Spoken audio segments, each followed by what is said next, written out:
بسم اللہ الرحمن الرحیم۔ السلام علیکم ناظرین، آج ہم صابر پاک کے اس واقعے کے بارے میں بتائیں گے کہ آپ کا جلال جمال میں کیسے تبدیل ہوا۔ بیان کیا جاتا ہے کہ پہلے تو آپ حضرت صابر پاک رحمۃ اللہ علیہ کے مزار مبارک میں بھی بہت جلال تھا اور کوئی آدمی وہاں نہیں جا سکتا تھا، یہاں تک کہ کوئی پرندہ بھی آپ کے مزار مبارک پر سے اڑ کر جاتا تو فوراً گر کر مر جاتا تھا۔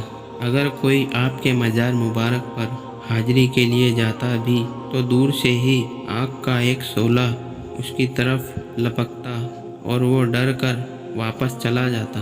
آخری ایک بہت خدا رسیدہ بزرگ حضرت قطب عالم عبدالقدوس رحمۃ اللہ علیہ گانگوئی صابر پاک کے 5ویں پشت میں خلیفہ تھے۔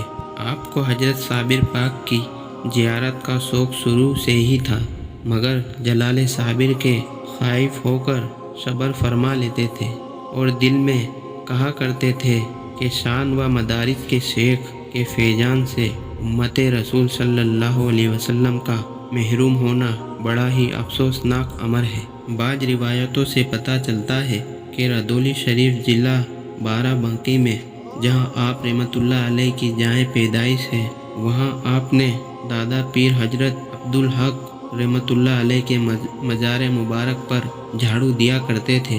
ایک دن صبح نماز کے بعد جب کہ آپ جھاڑو دینے میں مشغول تھے، ایک بزرگ آپ کے پاس سے گزرے اور چلتے چلتے فرما گئے، عبدالقدوس، ہمارے مزار پر بھی جھاڑو دیا کرو۔ لیکن آپ یہ سمجھ نہیں پائے کہ یہ بزرگ کون ہے۔ حضرت قطب عالم نے مزار شریف کے قریب بیٹھ کر مراقبہ شروع کیا تو آپ کو معلوم ہوا کہ وہ پیر بزرگ ہمارے سلسلے کے بانی صاحب ولایت کلیر شریف حضرت مخدوم علاء الدین علی احمد صابر پاک رحمۃ اللہ علیہ تھے۔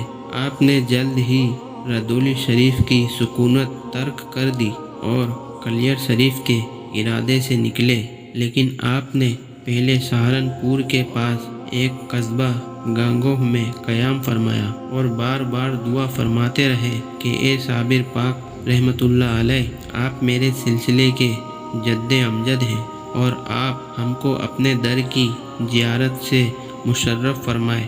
بار بار دعا کرتے کرتے ایک دن قبول ہوئی اور آپ کلیر شریف پاپیادہ کشف القبور کا وظیفہ پڑھتے ہوئے کلیر شریف پہنچے۔ روایت ہے کہ آپ 10 قدم پر نماز نفل پڑھتے تھے۔ آپ 12 کوس کی دوری پر کھڑے ہو گئے اور وہاں سے گڑ گڑا کر دعا کرنے لگے۔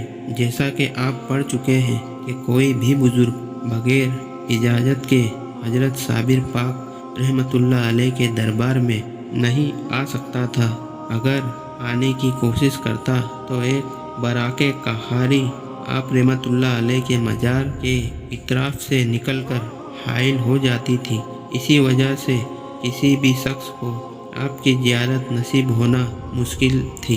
جب حضرت عبدالقدوس رحمۃ اللہ علیہ کے ساتھ ایسا ہی ہوا تو آپ نے اس براق کو دیکھتے ہی فوراً کہا، عبدالقدوس آپ کے خادموں میں سے ہے اور بہت زیادہ زیارت کا مشتاق ہے۔ اس بات کو کہتے ہی براق غائب ہوئی۔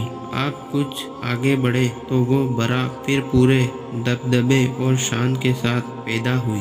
حضرت قطب عالم نے پھر عاجزی اور انکساری کے ساتھ زیادتی بارگاہ میں عرض کیا، حضور نے تو مجھے زیارت کی اجازت دے دی، پھر شمشیر قہاری کو حائل ہونے کا کیا سبب ہے؟ حضرت صابر پاک نے فرمایا کہ مردوں کا وار خالی نہیں جاتا، تو اپنی نفی کر ایک ہاتھ سیدھا اور بایاں پاؤں بڑھا دے، یہ شمشیر وار کر کے زمین پر گر جائے گی، آستین اور تہبند کا کنارہ کٹ جائے گا، تجھ پر کسی قسم کا صدمہ نہیں ہوگا۔ چنانچہ ایسا ہی ہوا اور وہ براق زمین پر گر گئی۔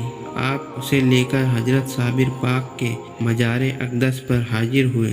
روایت ہے کہ حضرت صابر پاک رحمۃ اللہ علیہ کی روح مقدس مجسم ہو کر قبر سے برآمد ہوئی اور قطب عالم سے بغل گیر ہوئی اور فرمایا کہ اس واسطے سے کہ تو ہمارے طریقے میں تھا